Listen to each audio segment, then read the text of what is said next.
fric, le boulet, le candidat. Voici le vice-président de l'Assemblée nationale, M. El Malick Ndiaye. On applaudit très très fort, s'il vous plaît.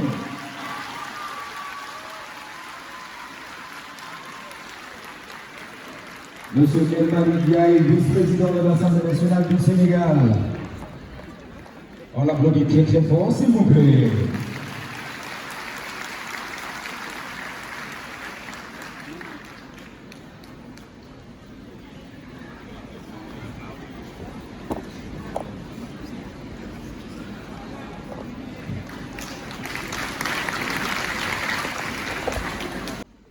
Le Sénégal de 2050. Qu'est-ce qu'on y prépare? Qu'est-ce qu'on veut y faire? Qu'est-ce qu'on veut y retrouver? Est-ce que c'est le développement? Est-ce que c'est la richesse? Qu'est-ce qu'on cherche en 2050 pour se projeter ainsi? Pour répondre à toutes ces questions, je vais vous remettre l'expert, celui qui s'y connaît le mieux, Dr D. Pourquoi la formation professionnelle est le pilier du Sénégal de 2050? On l'applaudit très très fort, s'il vous plaît. Il ne m'a même pas demandé mon avis et j'ai accepté. Donc j'ai à peu près 30 minutes pour le faire. Monsieur le ministre de l'Emploi et de la formation professionnelle et technique, Monsieur l'invité d'honneur El Hadj Malick Ndiaye, vice-président de l'Assemblée nationale, Madame la marraine Dr Aïssatou Mbodj, Monsieur le directeur général du CEFAS, Monsieur le directeur général de la formation professionnelle et technique, Dr Oussi, PDG de IGEI Maroc, Mesdames, Messieurs les directeurs généraux, les ambassadeurs et les députés, chers enseignants, chers parents, et vous, surtout, chers lauréats de la promotion 2026, Mesdames, Messieurs, chers amis, je voudrais tout d'abord féliciter le groupe SEANS, spécialement son directeur général pour le travail accompli depuis le début dans le cadre de la formation professionnelle. Le monsieur le directeur général de CEFAS a réussi à transformer des jeunes en compétences. Il a réussi à transformer des vocations en métiers. Il a réussi à transformer des rêves en diplômes. Et c'est tout ce qu'on attend d'un établissement. Avant de commencer dans le vif du sujet, j'aimerais faire une confidence. Avant d'être le directeur général du Fonds de finance de la formation professionnelle et technique, j'étais d'abord élève au lycée technique André Pétavin, au lycée technique Maurice Delacrosse. Ensuite, étudiant à l'ENSEP, École normale supérieure de l'enseignement technique et professionnel. Enseignant au lycée technique André Pétavin, avant terminé actuellement maître de conférence tutélaire à l'université Amadou Pambo de Diamniadio. Donc je connais la formation professionnelle. Donc juste pour vous dire que je connais la formation professionnelle de l'intérieur. Donc le panel sera divisé en 4 parties. Je vais commencer par faire le link entre la place de la jeunesse dans le cadre de la vision Sénégal 2050. Ensuite, je vais vous démontrer que la formation professionnelle est la colonne vertébrale de la vision Sénégal 2050. Je fais partie de ceux qui ont écrit une partie de la vision Sénégal 2050.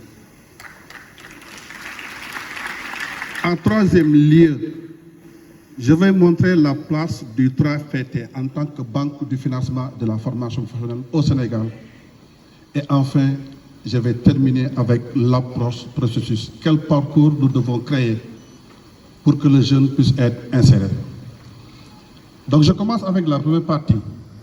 La vision Sénégal 2050 et les jeunes. Ceux qui me connaissent savent que j'adore les chiffres. Depuis 1994, je ne parle que des chiffres. Sénégal est ce pays dans lequel 75% de la population a moins de 35 ans. Ça fait 13 500 000 de jeunes. La moitié de la population, les 50,2% ont moins de 19 ans. L'âge médian au Sénégal, c'est 19 ans. Qu'est-ce que cela signifie? Cela signifie que le Sénégal dispose d'un dividende démographique exceptionnel. Mais malheureusement, ce dividende démographique n'est pas automatique. Il se gagne. Il se gagne à travers quoi? Il se gagne à travers la formation professionnelle et technique. Donc cette jeunesse est une richesse extraordinaire. Pourquoi je parle de richesse? En Europe, l'âge médian est égal à 43 ans. En Amérique du Nord, l'âge médian est égal à 39 ans. En Amérique du Sud, l'âge médian c'est 32 ans. En Asie, l'âge médian c'est 33 ans. Mais comme je le dis toujours, une richesse non transformée reste une matière première. Et je peux vous assurer, en matière de théorie économique, les matières premières n'ont jamais assuré la prospérité. C'est pourquoi je dis, le pétrole n'est rien, le pétrole ne vaut rien sans la raffinerie. Le coton ne vaut rien sans le tissu. Un jeune ne vaut rien économiquement, socialement, sans la formation professionnelle et technique. C'est la formation qui va transformer ce jeune. C'est la raison pour laquelle, lors du lancement de la vision Sénégal 2050, le lundi 14 octobre 2024 à Diamniadio, 4 axes: économie compétitive, capital humain de qualité, équité sociale, aménagement, développement durable, bonne gouvernance, engagement africain. Dans l'axe 2, le gouvernement a misé sur le capital humain de qualité, équité sociale. Mieux encore, lors de la mise en place du premier gouvernement, le vendredi 5 avril 2024, l'État du Sénégal avait ciblé 5 priorités. Et la première des priorités, c'est de quoi? Jeunesse, formation, emploi et entrepreneuriat des jeunes et des femmes. Chaque fois qu'on m'invite dans des conférences, la dernière fois c'était en Espagne, les Européens nous disaient que l'Afrique c'est le continent le plus riche dans son sous-sol. Mais lorsque j'ai pris la parole, j'ai dit non, c'est faux. La richesse de l'Afrique marche en surface et c'est sa jeunesse. Nous avons les nationalités disponibles, on peut applaudir en fonction de ce que vous allez voir. Nous avons les Burkinabés, nous avons les Français. On a une dent contre eux, on ne peut pas les applaudir, c'est vrai. On a les Allemands, les Équato-Guinéens, la Guinée-Bissau, les Gabonais, la Mauritanie, le Mali, la Côte d'Ivoire, Centrafrique, Cameroun, Tchad, béninoises, rwandaises, togolaises, guinéennes, comoriennes, congolaises, et nous avons la nationalité, bien sûr, sénégalaise. On applaudit très très fort. Voici les nationalités qui sont exactement au niveau de ces faces. On les applaudit, nous donnons à cette place. Vous pouvez descendre maintenant.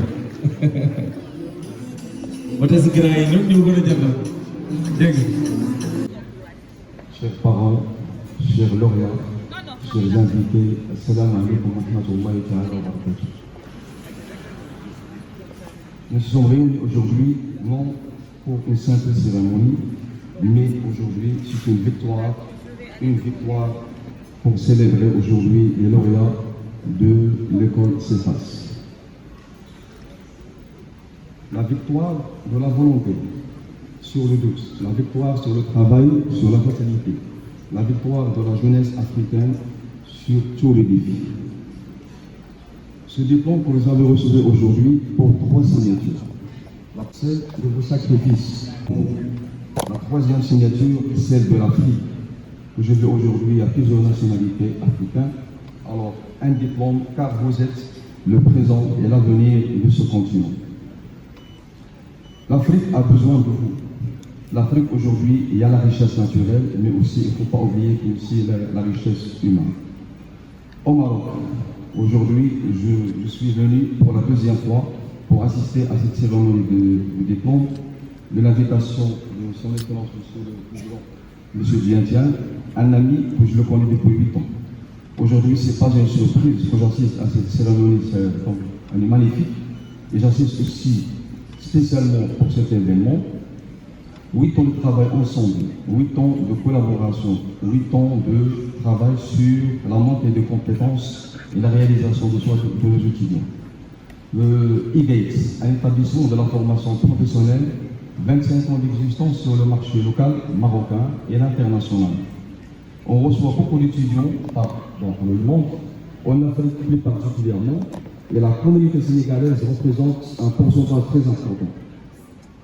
Et donc, je vous adresse mes félicitations dans le cadre de cette cérémonie placée sous le thème de la formation à la direction et à l'ensemble du corps professoral pour leur encadrement. Et toute son équipe.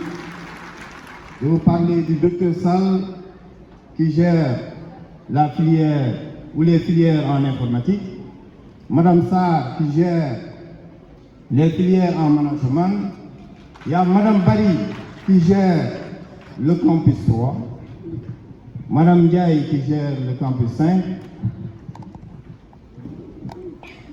Docteur Sarr, le surveillant général, Madame Tal, la responsable SIAC, Madame Sen, notre chargée de communication, veuillez l'applaudir.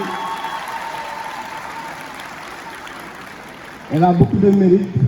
Quand on voit cette belle organisation, c'est dû à elle. Donc bravo à Madame Sen. Voilà, permettez-moi aussi donc de remercier la société. Il y a Madame Faye qui est là-bas, de même que Madame Lai. Le service accueilli avec Madame Gom. Le campus technique avec Ablaye Dioufay. Les autres personnels, à savoir les vigiles, les techniciens de ce pas, vous tous, donc j'aimerais dire bravo. Bravo pour le travail que vous accomplissez chaque jour au quotidien. Monsieur le ministre, le parrain, Monsieur Samb, bon, il n'est pas là. Madame la marraine, Docteur Aïdembout. Monsieur le directeur général du SAFAS, Monsieur Vietchan.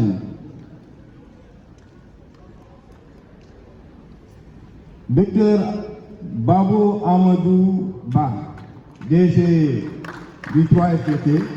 Merci de bien l'applaudir. Mesdames et messieurs les autorités administratives, académiques et professionnelles, Docteur Oussine, notre partenaire du Maroc,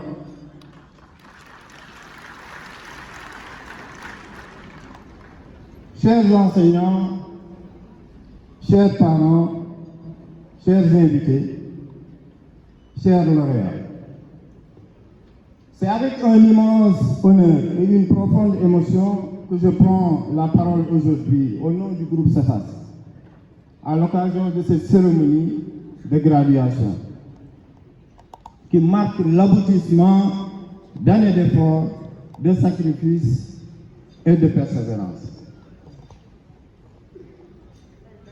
Cette journée est un moment de fierté pour nos lauréats qui franchissent cette étape importante donc de leur parcours académique et professionnel. Elle est également un moment de satisfaction pour les familles, pour les enseignants et tous ceux qui les ont accompagnés donc dans cette aventure. Au nom du groupe SAFAS, je tiens à féliciter chaleureusement l'ensemble des diplômés. Votre réussite est le fruit de votre détermination, de votre discipline et de votre volonté de construire un avenir meilleur. Vous êtes désormais appelés à mettre vos connaissances, vos compétences, vos valeurs de service, vos valeurs au service, je veux dire, donc à la société. Le SAFAS s'est toujours donné pour mission de former des professionnels compétents, responsables et engagés.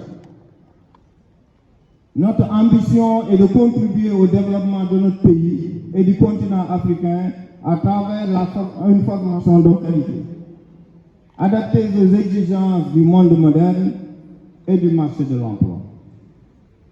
Aujourd'hui, nous célébrons non seulement des diplômes, mais également des hommes et des femmes prêts à relever les défis de leur génération. Nous vous encourageons à demeurer des ambassadeurs exemplaires du CEFAS, à cultiver l'excellence, l'intégrité et le sens du service. Je voudrais également adresser nos sincères remerciements aux enseignants et au personnel administratif pour leur engagement constant dans l'encadrement et la formation de nos étudiants. Nos remerciements vont aussi aux parents qui ont consenti tant d'efforts pour accompagner les enfants jusqu'à cette étape décisive. À nos partenaires institutionnels et professionnels, merci pour votre confiance et votre accompagnement. Votre soutien contribue fortement à la réussite de notre mission éducative. Chers lauréats, recevoir un diplôme n'est pas une fin en soi, mais le début d'une nouvelle aventure. Le monde qui vous attend exige compétences, innovation, adaptation et leadership. Gardez confiance en vous, faites confiance à vos capacités, osez entreprendre, continuez à apprendre, n'oubliez jamais les valeurs qui vous ont été